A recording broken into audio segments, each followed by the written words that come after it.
in a new location. This is still my dorm room. I'm just in a different spot in the dorm room. Blank wall! Sorry, people next door to me. That wall may or may not fill up with stuff in the future. I don't know. I haven't decided. It doesn't matter. I came out with a video of me watching my very first Marvel movie, Iron Man. And overall, I was pretty impressed by it. Enough so that I then proceeded to spend the next week and a half binge watching the entire MCU. However, I did not keep my reactions to it to myself. While I was watching almost every single movie, I was texting my friends while I did it, and I thought that I'd share some of the things with you. So, after I finished Iron Man, I text my friends, I just finished watching Iron Man, my first ever Marvel movie. My friend responded with, finally, yes. Oh my god, 1 a.m. And then I said, well, I then stayed up until 3 a.m. watching The Incredible Hulk, because I'm a smart person. Now I kind of want to watch the 2003 Hulk just to see how they compare. By the way, I did. I don't think I did it that night because I would have been up until like 5 a.m. And even though I'm not always the smartest person, I'm not that stupid. But I did watch the 2003 Hulk, and it wasn't as good as the 2008. Yeah, 2008 Hulk. But I watched it, and it wasn't awful. If I were gay, I would be so gay for Natasha Romanoff. So I'm watching Thor for the first time, right? And Thor and Loki and Odin are in the weapons vault after the Ice Bad Guys tried to steal the glowing blue block. And Thor and Odin are yelling at each other, and I love how Loki is just standing to the side watching all this go down like, damn, I wish I had some popcorn. So I just finished watching The Avengers. Holy shit, I'm so glad I finally have the ability to binge all these movies. I'm a little upset that the actor for Bruce Banner is different. I like the old guy. You know, despite everything that happens in Thor the Dark World, despite all the craziness and chaos and world saving and everything, they still somehow manage to get sibling bickering perfectly. So, as you may or may not be able to tell, I have been binge watching the Marvel movies. So I've got the Wikipedia page pulled up listing all the movies in the order they came out. And I happened to read something towards the bottom of the page. These bastards have movies and storylines planned out through 2028. I had a mild crisis at one point while watching the movies. You ever think about how much absolute destruction happens in Marvel movies? Like, think about how much money all that would cost. Think about how many buildings are just completely demolished, cars totaled. It's kind of insane, really. I'm pretty sure that thought came from Scarlet Witch making the Hulk go crazy and Iron Man having to fight him in order to keep the Hulk from destroying pretty much everything. And the good thing was I wasn't the only one that thought about it. One of my other friends said, I think about it constantly. And I was like, glad I'm not the only one. Hell, the reason humans would move past money is because half the world goes utterly bankrupt from the heroes wrecking shit. Which, don't get me wrong, they save a lot of lives, but they wreck a lot of shit. On that same note, you ever see a building and it's just like, this looks like it was designed specifically so that some asshole ends up destroying it. There's a shot of a building and it's like 75% glass windows. I'm like, it looks cool, sure, but you can't tell me that that thing wasn't designed with the Hulk smashing through it in mind. This is the building, by the way, and I'm only slightly disappointed that the Hulk didn't end up smashing through it and destroying everything. You ever watch someone do something so incredibly stupid that you just wonder how on earth somebody could be that much of a dumbass? God, Age of Ultron physically hurts to watch. Mostly because they took Tony Stark and made him Tony No Common Sense Stark. I mean, don't get me wrong, Tony could be a real dumbass sometimes, but even he wouldn't do some of the stuff he's doing, I feel. And it happened! The dumbass decisions cultivated, and now they have a physical form of dumbassery. There's still almost an hour left of this movie. Holy shit. God, that thing's creepy. Creepy dumbass incarnate. Lovely. And then the next text.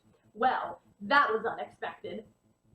So basically, this is Age of Ultron, in case you couldn't tell. And this is where they obviously made Ultron, and then Tony was like, hey, I found Jarvis, he's not dead. And they try and make like a robot that'll fight on their side, and I'm just sitting there thinking, it didn't work the first time, why would it work the second? Which it did, which is well, that was unexpected. But I'm just sitting here thinking, your dumbass decision is kind of destroying the world. Why make almost the exact same dumbass decision to try and save it? And then I said, oh, I'm gonna miss Jarvis. He was one of the best parts of Iron Man, which honestly he was. Jarvis sassing off to Tony was the best thing. So Age of Ultron basically just decided to redo Terminator and add the Avengers. Am I understanding that correctly? I've never actually seen Terminator.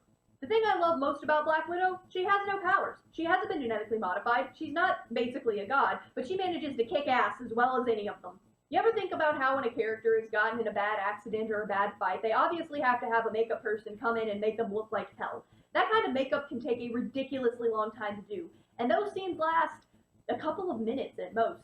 Usually it's only a few seconds. You ever think about how much time and effort has to be put into something that lasts such a short amount of time? Because I think about that too. That was referring to the fight scene between Captain America and Tony Stark during Captain America Civil War, where Tony just looks like absolute hell after getting the shit beat out of him by Captain America. And I'm just sitting there thinking, my god, it would take like 4 hours for the makeup person to make him look like that. And then the scene's over in 30 seconds. And then one of my friends said, I have the utmost respect for makeup artists and special effects artists, especially in media like movies. And yeah, the scene itself is short, but imagine all the takes they have to go through to get that one scene you see in the movie. And then I said, oh yeah, that takes a lot of work too. You might have half a dozen different shots of the same 30-second scene, and someone has to go through and decide which one is the best, even if they're all very similar. And then my friend said, yeah, God, I wish more movies included bloopers. And then I said, and behind the scenes stuff. It's always great seeing the actors just be themselves and joking around with each other. And then the other friend said, makeup and special effects people are so underrated and need more recognition. And then I said, most of the people who work on movies are underrated and need more recognition. You know, working on something like a Marvel or Disney movie would be great, but it would also kind of suck because you don't get to experience the movie for the first time like everyone else. And then my friend said, I think about that a lot. Working for Disney, and then the other friend said, working for Disney sucks for a lot of reasons. But yeah, if you're not a main character or like the director or something, nobody knows you did shit and it distresses me. And I said, all you get is your name in tiny print in the end credits that no one sticks around for after the movie. Then my friend said, I try and watch the credits. At least for Marvel movies, they reward you for watching the credits with the scene, unless you have it on DVD, and then you can just fast forward. So the next thing I shared with my friends is something I like to call why I shouldn't be left home alone. So I found this thing on the counter. It's some sort of weird, spicy, lavender-smelling thing, but it looks like somebody took Thanos and made him into a powdery crystal. Now all I can imagine is a recipe calling for a pinch of Thanos. And my friend said, that would be beautiful. And then I said, now I kind of want to find some tape and write on it and put powdered Thanos on the top of the jar, but I don't think we have any more of that tape. We have it. So my mom and my stepdad came home to find that, and I don't think they actually saw it until the next morning. My mom didn't understand it because even though she's seen some Marvel movies, she's not a big Marvel fan, but at least my stepdad got it. Unfortunately, they took the tape off after they found it, which kind of depresses me. Turns out the powdered Thanos was actually some sort of sugar scrub. I think the opening of Guardians of the Galaxy 2, where everyone is fighting a space monster and Loki getting their asses kicked, while Baby Groot completely ignores all safety to dance his tiny adorable heart out to oldish music, might be one of the best things I've ever seen in my entire life. My god, like half the movie's budget probably went into the effects for this glorious opening.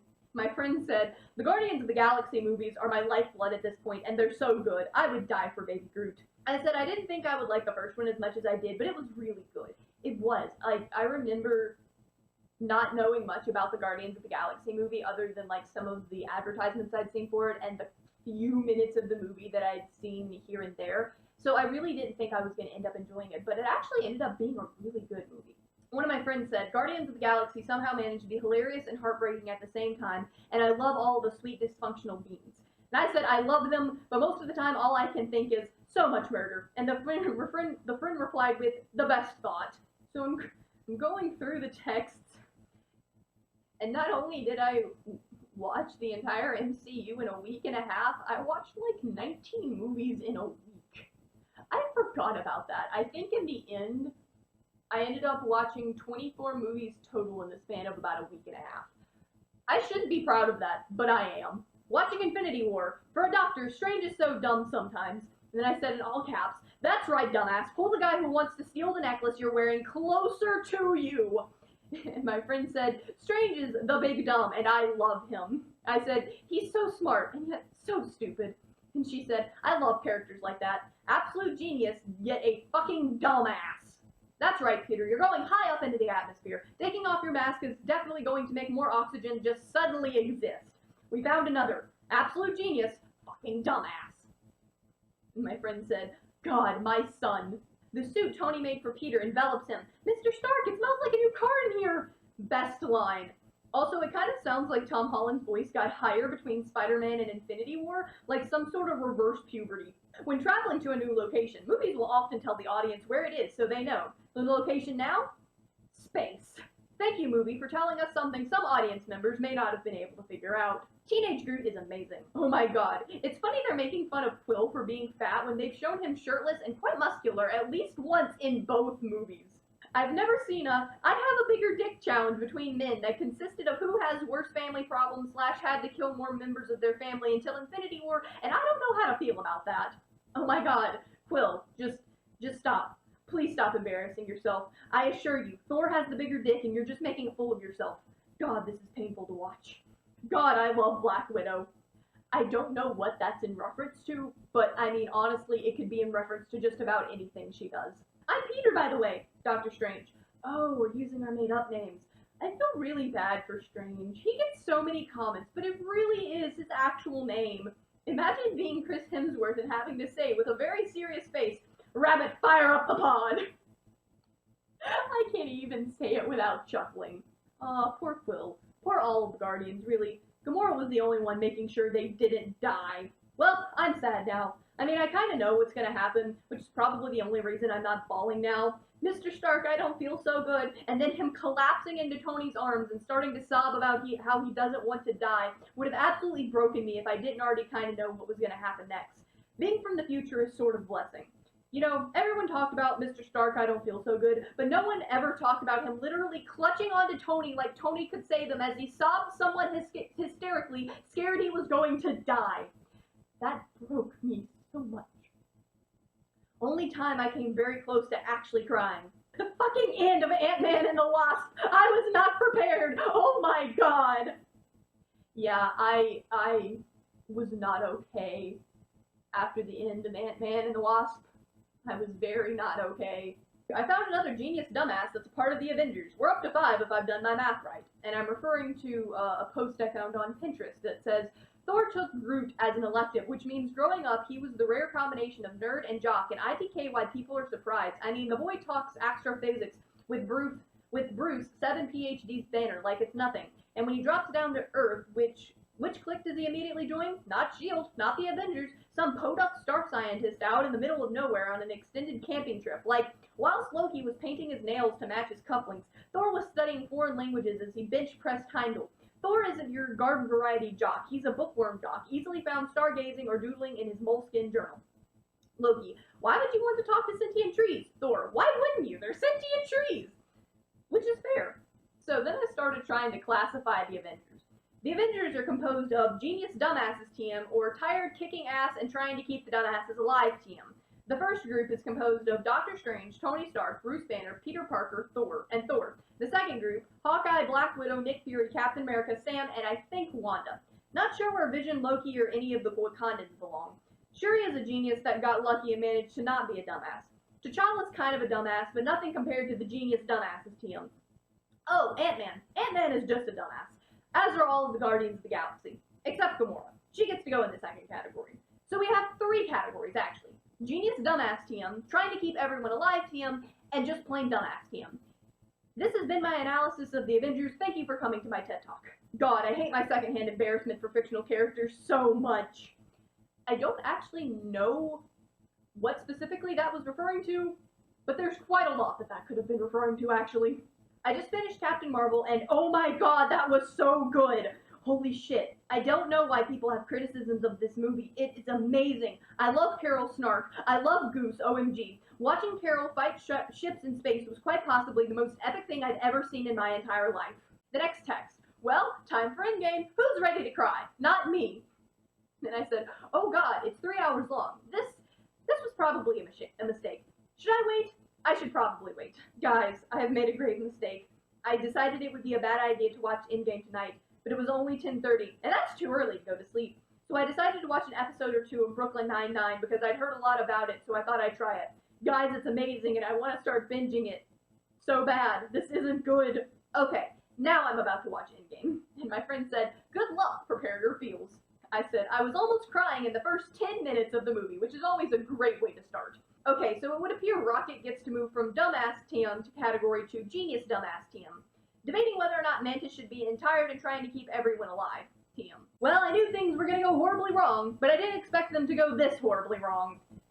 And I'm not entirely sure what that refers to. I think that was, I knew good and well that there was going to be a lot of mistakes and antics when it came to them traveling to the past, but I didn't expect basically everything to go wrong. And then I said, oh no, things are going even more horribly wrong. Knowing what was going to happen does not help. I'm kind of dehydrated now, so that's great. Yeah, I cried so much when Iron Man died, which, I mean, you kind of have to be heartless to not to, but I knew that he was going to die, and I thought maybe that would help me not bawl my eyes out, and it didn't, and I was slightly dehydrated after crying so much. And then my friend said, please drink water, and I said, I will in a minute. Gotta watch the end credits scene first. Wait, is there one? There's no end credits scene! Huh. Well then, guess it's time to drink water. My friend said, please do. Okay, better now. At least physically speaking. I'm still an absolute emotional wreck. Okay, I think I need a little break for my soul being shattered into 1,000 tiny pieces. Time for some Unis Honest, so I can watch two idiots be absolute idiots. Peter, my son, my nerdy, amazingly smart son, I love you so much, and also relate so damn much.